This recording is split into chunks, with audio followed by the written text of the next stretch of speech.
ঘুরে ঘুরে ওরে ঘুরে ঘুরে ওরে ওরে ঘুরে ঘুরে ওরে উড়ে ফিরে আসে বাকুমটা বাতাস বাকুমটা বাতাস হায় রে বাকুমটা বাতাস এসে যায় চলেও নাই আশেপাশে এসে যায় চলেও নাই আশেপাশে শুধু করে হাহুতাশ বাকুমটা বাতাস হায় রে বাকুমটা বাতাস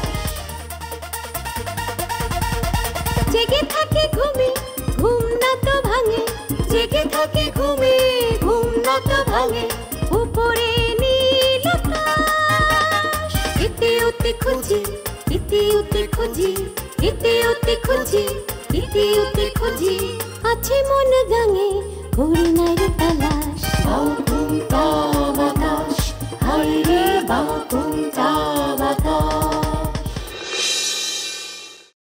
ঘটনা কি? ঘটনা চান্দু টাকা কোন ঘটনার কথা কইতেছ বউ? বেনি তোর 100 টাকা কেন দিল? টাকা 100 টাকা পাইতাম তুই পাইতি? পাইতাম আমার কাছ থেকে ধার নিয়েছিল সেটা ফেরত দিয়ে গেছিস। আচ্ছা ডাক্তার আপা, ওই মানুষকে অজ্ঞান করার ওষুধ আছে না? হ্যাঁ আছে, ওটা তো আমাদের চিকিৎসার কাজেই ব্যবহার হয়। ওই ওষুধের নামটা একটু আমার লিখে দিবেন। কেন? কালকে দুবিন মিয়া ডাক্তার আপা চেম্বারে গেছিল। সে কি কয় জানো? সে কয় মানুষ অজ্ঞান করার জন্য তার নাকি ওষুধ লাগে, সেইটা লিখাই দিতে। কি করলি তুই? এটা ভয়ঙ্কর বিষয় তো। তো মানুষ অজ্ঞান করার ওষুধ দিয়ে দবির কি করবো? 20,000 টাকা নগদ গুনে দিয়েছি। কি করস না কর, সামান্য একটা প্রেমের বানমন্ত্র, এইটার দাম 20,000। এত এর লেগে তোমার প্রেম হয় না? প্রেম কখনো সামান্য হয়?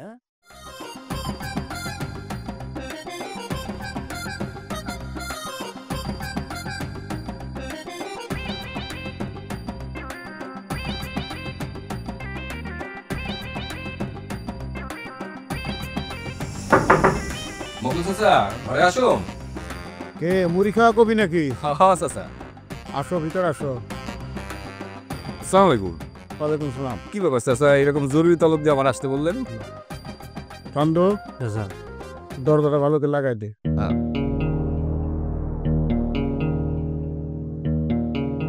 কি ব্যাপার চাচা, কামদুরের ঘরের দরজা লাগাইতে বললেন যে? দরজা লাগালাম এই জন্যে তোমার আমি আচ্ছারম করে পিটামো। এটা কি কাম চাচা? কারণ ছাড়া আপনি আমার পিটাইতে যাইবেন কেন? তোমার কারণ ছাড়া পিটামো কে করলো? কারণ তা আছে কবির ভাই, অনেক বড় কারণ আছে। কি কারণ চাচা? কারণটা আবার জানবার চাও? তোমার লজ্জা করো না জানতে? মুড়ি খেও কা কবি, সারাদিন মুড়ির উপরে থাকো। কোন সাহসে তুমি আমার ছোট মেয়ের সাথে প্রেম প্রীতি করবার গেছো? এই সাহস তোমার কে দিচ্ছে? কোথায় পাই তুই সাহস? চাচা, আপনার ছোট মায়ের লাগে আমি প্রেম করি এই তথ্যটা আপনারা কেরা দিছে? এটা তো একটা ডাহা মিছা কথা। তাহা মিছা কথা? আমার চোখে ধুলা দিতে আইছো? হাত ধইরা জড়াজড়ি করে ছবি তুলছো, সেটা আমি দেখি নাই মনে করছো? সি সি সি সি সি। আমি নিজে এই ছবি তুলে চাচা জানাতে আইছি। খুব মহৎ কাজ করছো, একটা মহৎ ভুল করছো চাচা। বেনির লাগে আমার কোনো প্রকার সম্পর্ক নেই, এটা হইতে পারে না। কারণ একটা সংস্কৃতির ধারক বাহকের সাথে একটা অপসংস্কৃতির প্রেম, এটা কখনো হইতেই পারে না চাচা। মুড়ি খাওয়া কবি, তুমি যা কইবে তাই মনে করছো? কারোর সঙ্গে প্রেম প্রীতি না থাকবে ওইভাবে কেউ ছবি তুলে? পাগল কোথায় দিত আমারে? চাচা, আপনি তো এই মুহূর্তেই শুনলেন, ও নিজের মুখে কইলো ছবি আমরা তুলি নাই, ও তুলছে। ও তুলো বা কাফে তুলো, হাত যদি না ধরতা তাহলে এই ছবি উঠাইতো কেমনি? কি বুঝাইছো তুমি আমারে? হ্যাঁ, মুড়ি খেউকা কবি, চাল তোলা ঠিক নাই, তুমি আমার মেয়ের লোকে প্রেম প্রীতি করতে যাও? তুমি কি মনে করছো তোমার মেনে নেবো? এটা মানে না যায় কোনোদিন? চাচা, আমি তো বেনির লাগে প্রেম করি না, সে একতরফা ভাবে আমার সাথে প্রেম করতে চায়, আর আমি প্রেম করতে চাই না বলে আমার উপরে জোর জবরদস্তি করে। কি বুঝাইতে হবে আমারে? হ্যাঁ, কেউ কারোর সাথে প্রেম না করলে হ্যাঁ সে কি তার সঙ্গে প্রেম করার জন্য পাগল হয়ে যায়? আমার কি পাগল ভাবতো তুমি? এতদিন তো আমি তাই জানতাম চাচা, কিন্তু আপনার ছোট মাইয়া এখন আমার সমস্ত ধ্যান ধারণারে ভুল প্রমাণ করে দিতেছে। তোমার কথা আমি বিশ্বাস করুম কেমনে? চাচা, আপনি আমারে যেভাবে প্রমাণ দিতে কন আমি সেভাবে প্রমাণ দিতে রাজি আছি, কিন্তু আপনি আমারে দয়া করে অপমানটা করেন না। ঠিক আছে, আজকের জন্য তোমার আমি ছেড়ে দিলাম। ভবিষ্যতে যদি আমি কখনো বুঝতে পারি বা জানতে পারি যে আমার ছোট মেয়ের লোক তোমার প্রেম আছে বা ছিল, তাহলে কিন্তু তোমাকে ক্ষমা করবো না। ঠিক আছে চাচা, আপনি যেটা করবেন ওইটা দিব। তুমি এখন আসতে পারো। জি চাচা।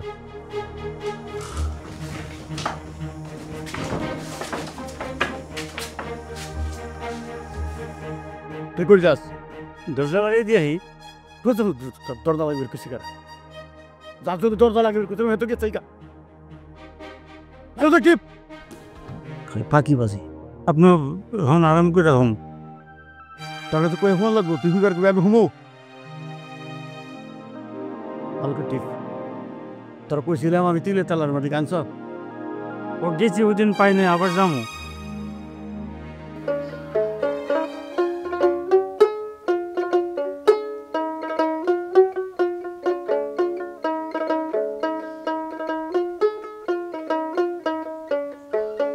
চিংড়ি মাছের ভিতর করা তাই ঢালেছি ঘি, আর নিজের হাতেই ভাগ ছাড়েছি, ভাবলে হবে কি।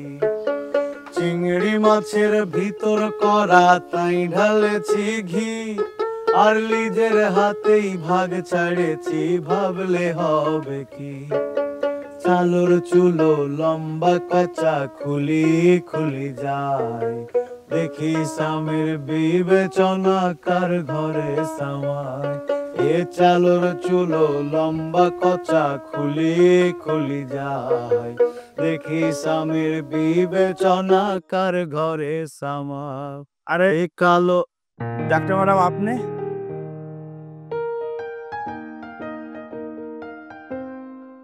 আপনি আমার দোকানে কোনোদিন আইবেন এটা তো আমি ভাবতেই পারি নাই। জবার কাছে শুনেছি আপনার এই দোকানে নাকি অনেক মজার আড্ডা জমে, তাই একা একা চলে এলাম। খুবই ভালো করছেন আপা। ম্যাডাম আরে বসেন, ম্যাডাম বসেন, আসেন আসেন।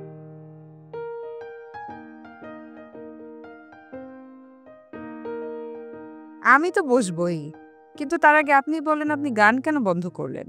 বন্ধ করছে, আবার শুরু করুন, সমস্যা কি?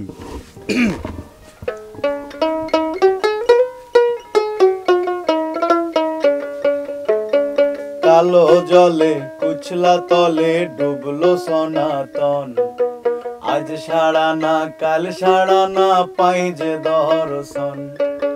লদি ধারে চাষে বধু মিছাই করোয়াস, ঝিরি ইরি বাঁকা লদি বইছে 12 মাস। আরে কালো জলে কুচলা তলে ডুবলো সনাতন, আজ ছাড়া না কাল ছাড়া না পাই যে দর্শন। নদীর ধারে চাষে বধু মিছাই করোয়াস, ঝিরি ইরি বাঁকা লদি বইছে 12 মাস। ঝিরি ইরি বাঁকা লদি বইছে 12 মাস। ঝিরি ইরি বাঁকা লদি বইছে 12 মাস। ম্যাডাম আপনি কি খাবেন কোন? আপনারে দুধ চিনি বাড়াই দিয়ে একখান দুধ চা দেই, আর লগে কি দিমু? চা বিস্কিট কলা? শুধু রং চা, তাও চিনি ছাড়া। দুধ চা কিন্তু স্বাস্থ্যের জন্য একদম ভালো না।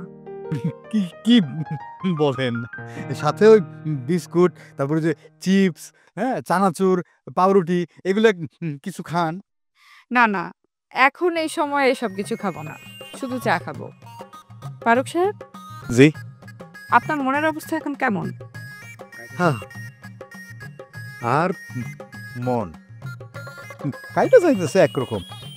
আপনার ব্যাপারে সেদিন আমার রাজের সাথে কথা হয়েছে। একটা প্রেম এভাবে তো ভেঙে যেতে পারে না। আমি রাজের সাথে কথা বলবো, আমি চেষ্টা করব যে আপনাদের প্রেমটা যেন আবার নতুন করে জোড়া লাগে। সেটা আর কখনোই সম্ভব হইব না আপা। সম্ভব হবে না কেন?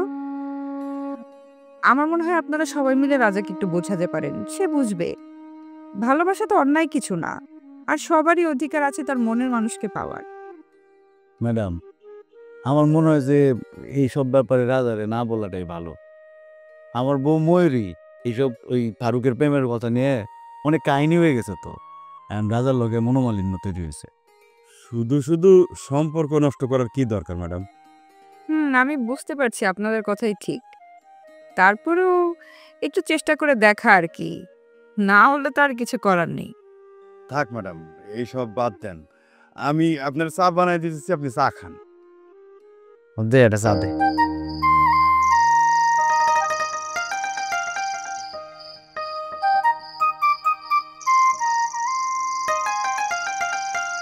আলে আমার একটা চা দিস।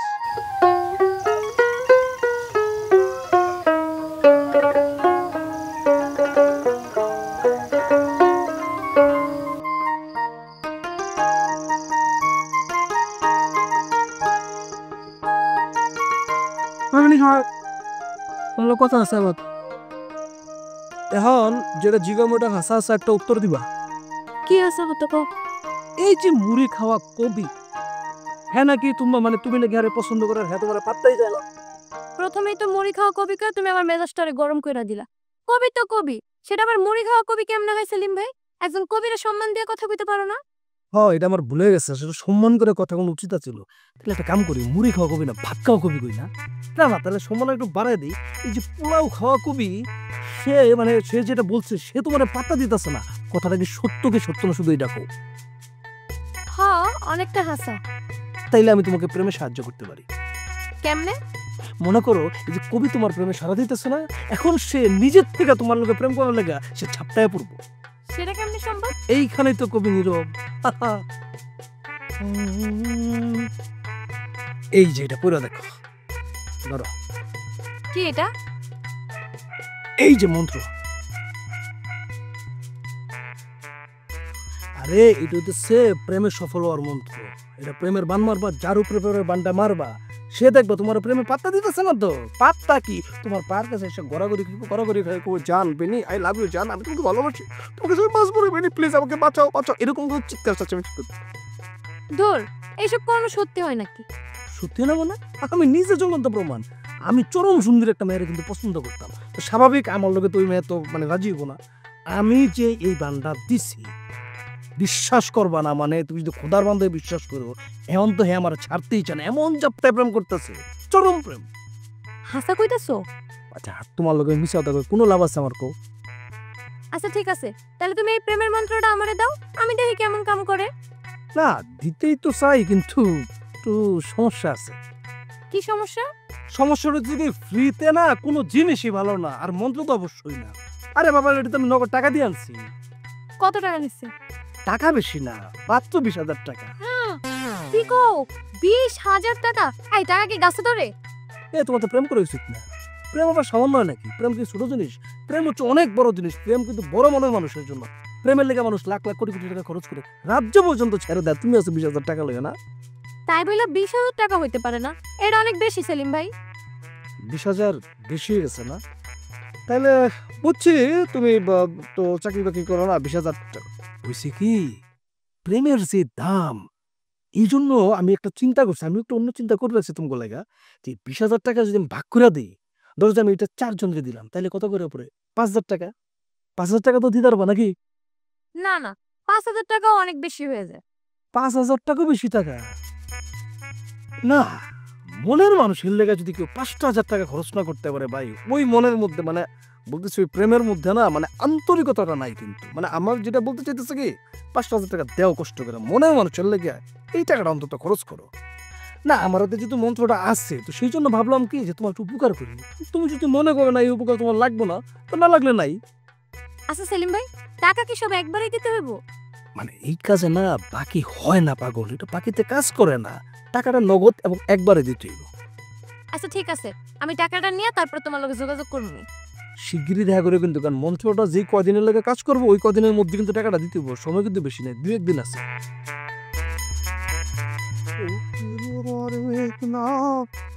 দিলে বন্ধু তুই এই যে তিতলি কই তিতলি বেনির লগে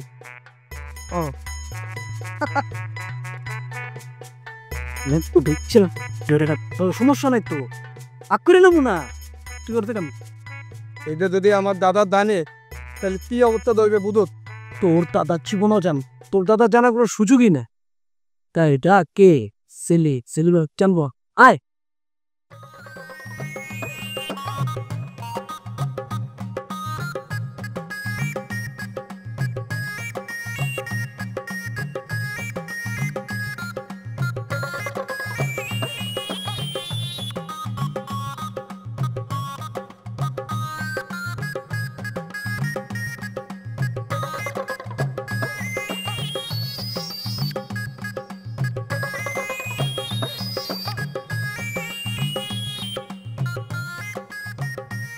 রে দোস্ত তোরা তুই সময় টমে বুঝিস না, তুই ফসাদ করে আমার কয়ে দেস দোস্ত আয় তোর লগে কথা আছে। এই এখন কি ফিল্ডিং মারার সময়? আমি হইলাম কামের মানুষ, এটা তুই বোঝাস না? দোস্ত তুই অত ব্যস্ত হইস না, তোর সম্বন্ধে এমন একটা কথা শুনছি যে কারণে জরুর ভিত্তিতে পরে ডাইকে আনতে বাধ্য হইছিস। তবে সাবধান, আমার এই মুখ দিয়ে এই কথা শোনার সাথে সাথে তুই কিন্তু ঠাস কইরা পইরা জ্ঞান হারায় কমপক্ষে 1 ঘন্টা থাকতে পারিস। কি এমন কথা? আমার 1 ঘন্টা অজ্ঞান থাকুন লাগবো? কোন দোস্ত, কিছুক্ষণ আগে বেনিবুর লোক আমার দেখা। বেনিবু কি করলো, হঠাৎ করে 100 টাকার একখান কসকইসা নোট আমার হাতে গুইজা দিয়া কইল, কি হইল? তোর সম্বন্ধে কইল চান্দা চান্দা আমাকে বাড়িতে কি কি জিনিসপত্র চুরি চামারি করে, আমাকেও অবর্তমানে চান্দু আমার পরিবারের কি কি ক্ষতিবৃদ্ধি করে সিস্টেমে, আপনি আমার কাছে এই জিনিসটা জানাইবেন, এই কথা কইল দোস্ত। তারপর কি হলো? তারপর আর কি হবো, আমি এখন বেনিপুরে তোর সম্বন্ধে ইনফরমেশন দিমু, আর প্রত্যেক ইনফরমেশনে সে আমার 500 করে টাকা দিব আর কি। কি কস? হরে যা কইছি ঠিকই কইছি। এ তো হাসাই অজ্ঞান হয়ে যাওয়ার মতো কথা। খালি অজ্ঞান না, বেনিবু তোরে যে কোনো মূল্য ওই বাড়ি থেকে লাথি মেরা বাইর করে দেওয়ার পায় তারে আছে। বাপ রে বাপ, এমনি তলে তলে এত দূর? কিন্তু আমার মনে একটা প্রশ্ন খালি ঘোরপাক খাইতেছে। কি প্রশ্ন? বেনিবু হঠাৎ করে তোর উপরে এমন খেপলো কে? কোনটা সাস্কিল লাগে খেপছে? ক আরে বেনিবুর কবির ভেলকে যে ইষ্টুপিষ্টু চলতেছে, এইটা তো বেনিবু কখনই স্বীকার করে না। ভেজাল চাষা আমার কইছিল হেরা যখন প্রেম করবো আমি যাতে হ্যাঁ ছবি তুলে দিই। আমি না কি করছি, হেরা যখন ইষ্টুপিষ্টু করতেছে আমি বেনিবুর ছবি তুলে ভেজাল চাষাটা দেখাই দিচ্ছি। বেনিবু তো এর পরের থেকে আমার উপরে খেপা, আমার সে হুমকিও দিছে। এর পরের থেকে হ্যাঁ আমার উপর প্রতিশোধ নিতে চাইতেছে। ও এতক্ষণে বিষয়টা ক্লিয়ার হইলাম, এই হলো ঘটনা না? আচ্ছা বাদে দোস্ত। আচ্ছা দোস্ত, তুই আমার অঙ্ক তুই টাকা লাগে কি হাসাই আমার লগে বেমানি করবি? পাড়ার ঘরে পায় না, এতদিন আমার এই চিনলি, আর আমার যদি টাকার প্রতি লোভই থাকতো আর আমি যদি ওটাই করতে চাইতাম তাহলে তোর এটাই নাই ইনফরমেশন দিতাম। হ এরে কিন্তু কথা। শোন দোস্ত, এক গরিব আরেক গরিবের দুঃখ বোঝে, সুখে দুঃখে বিপদ আপদে একজন যদি আরেকজনের পাশে নাই থাকতে পারি তাহলে কি দোস্ত হইলা? হ এরে কিন্তু তুই ভালো কথা কইছস। দোস্ত একটা বুদ্ধি আছে। বুদ্ধি? মনে কর মাঝে মধ্যে বেনিপুরে আমি তোর সম্বন্ধে কিছু ভুলভাল তথ্য দেবো, এই ভুল তথ্য দিয়া আমি যদি 2 টাকা কামাই করি তার কোনো সমস্যা আছে? না সমস্যা নাই। তা দোস্ত আমার কিন্তু একটা শর্ত আছে। শর্ত? তুই বেনুপুর থেকে যে টাকা কামাবি এ টাকা কিন্তু দোস্ত আমাদের দেখাইতে হইব। আইলাম তবে তোর নামে অভিযোগ তো একটা আর 2টা না, সারা জীবন ধরে খালি অভিযোগই শুনছি, যাই না না দানা বান্ধ। তো ডাক্তার বেলার ক্ষেত্রে তুমি যে ঘটনাটা ঘটাইছো সেটা তো খবর অযোগ্য রে। না কথা হইল এই মেয়েটা শহরে জন্মাইছে, সেইখানে সে বড় হয়েছে, লেখাপড়া শিখছে, ডাক্তার হইছে, তারপর শহরের জীবন বিসর্জন দিয়া এই জ্ঞানে আসছে, জ্ঞানের মানসিক উপকারে যুগ। তুই সেই মেয়েটার সঙ্গে খারাপ ব্যবহার করো। শোনেন দিদা দেন তাতা কি তাবান তাতা, আমি নিত্যে এই দবিল্লা কোনো খারাপ মতলব লিয়ে ডাক্তার বেলামাতে আপনার বাড়ি গেতে, এখানে বিদেত কোনো তাও নাতে। হ্যাঁ উদ্দেশ্য যে আছে এটাকে আর কম লাগে? উদ্দেশ্য ছাড়া তো দবির কোনো জায়গায় পাই ফেলে না। হ্যাঁ দবির, তোর আসল উদ্দেশ্য কি এই যে বেলা ম্যাডাম যেন গ্রামে না থাকতে পারে সেই ব্যবস্থা করা? তা হইব কেন রাজা ভাই? আমার ধারণা এইটাই দবির মেয়ের আসল উদ্দেশ্য। সেটা যদি নাই হয়, তুই মকবুল চাচার আড়তের ম্যানেজার, তোর কাজ হচ্ছে ম্যানেজমেন্ট। আমি তো বুঝতে পারতাছি না যে ম্যানেজমেন্টের ক্ষেত্রে মানুষ অজ্ঞান করার ওষুধ লাগবো কেন? কোনো কিছু যাই না রাখে কি দোষের রাজা ভাই? না না না না, এইটা কোনো কারণ হইতে পারে না, কইলেই তার হইব না দবির। আমার ধারণা তার কোনো বাজে উদ্দেশ্য ছিল। আমি যদি তাকে ওষুধের নামটা লিখে দিতাম, সে নিশ্চয়ই এটা দিয়ে কোনো অকারেন্স করতো, আর সেটা সম্পূর্ণ দায়ভার আমাকে নিতে হতো। তখন বাধ্য হয়ে ডাক্তার ম্যাডাম রে এই গ্রাম ছাড়তে হতো। গ্রামের সবাই যেটা মনে করতেছে আসলে এরকম কিছুই আমার মনে উদ্দেশ্য আসছিল না। তো উদ্দেশ্যটা কি ছিল ওইটা জানার লেগে তো আমরা বইছি সবাই, বল। আমি সহজ সরল একজন মানুষ, আমার মনে কিন্তু কোনো প্যাচ নাই, মানে আগেও ছিল না এখনো নাই। আর গ্রামের তোমরা 10 জন একলগে হইছো, আমিও যেহেতু এই গ্রামের পোলা, এখন তোমরা যে সিদ্ধান্ত নিবা আমার তো এটা মাথা পেতে নেওয়া ছাড়া আর কোনো উপায় নাই। মণিপুর, শুনলাম তোমার আব্বা ওই যে বোকানাঙ্গা মুড়ি খাওয়া কবিরে আজকে ইচ্ছা মতো শাল্টিং দিতে। তাই নাকি? কখন, কোথায়, কোন স্থানে? আমি কেন জানলাম না? প্রেমের মতো একটা মিথ্যা ষড়যন্ত্রের জালে আটকায়া শাল্টিং দেওয়ার মতো পরিস্থিতির সম্মুখীন হতে হয়। তারপর কি হয়েছে এটা কত কবি? তোমার আব্বা হয়তো বা আমার উদয়মান কবি সাহিত্যিক ভাইবা এইবারের মতো মাফ করে দিছে। সুযোগ পায়া বন্ধু তোমায় মারলো পিছে পিছে, সুযোগ পায়া বন্ধু তোমায় মারলো পিছে পিছে, চোখ লাল কিসে, পীড়িতের বিষে নাকি অন্তরের দোষে। আমি এখানে আইলে তুমি চলে যাবে কেন? তবে আমি তোমারে যে কথা দিয়েছিলাম সেই কথা অনুযায়ী তো আমি চলতেছি। যদি পায় এক দশমালা, যদি পায় এক দশমালা, কেউ হবে না নিরাশ। তালা প্রেম ঘরে, তালা প্রেম ঘরে, তালা প্রেম ঘরে, তালা প্রেম ঘরে, যাবে ভেঙে পালা, সত্য হবে প্রকাশ। বাতাস